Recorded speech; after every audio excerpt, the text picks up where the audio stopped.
Hey guys, I'm just on a little walk, and as I was walking, I bumped into someone who came up to me and they were super sweet and they said they loved my work, which I loved hearing because it was good for my ego. But they asked me a really interesting question.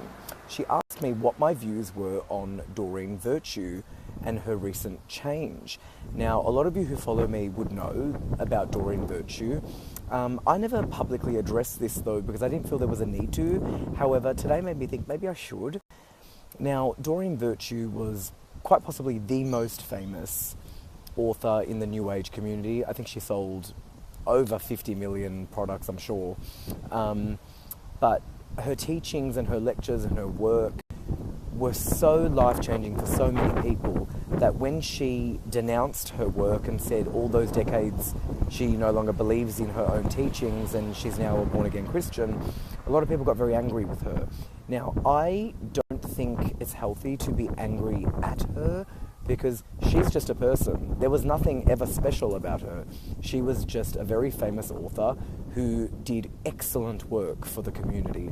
And although people are angry with her, we need to remember that when you're on this pathway, we are constantly changing, we are constantly evolving. So what we believe today might change tomorrow, and that clearly happened for Doreen, and we can't hold that against her. Her truth has changed, and it is her truth.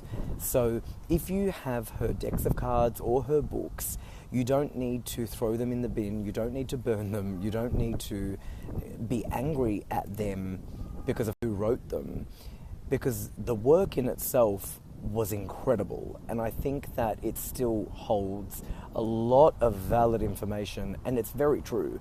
So I personally haven't thrown out my decks and my books that I had of hers because I think that they were the best out there. So although she no longer believes in her own work, it doesn't mean that you have to stop believing in it. So if you have her cards or books, you don't have to throw them out. You can still use them, and it is okay. So remember, it is all right to change your belief system. Don't be angry at her. Just do your own thing, and remember, never hold someone onto that pedestal because there's only a way for them to go, and that's down. And that's what happened. So don't.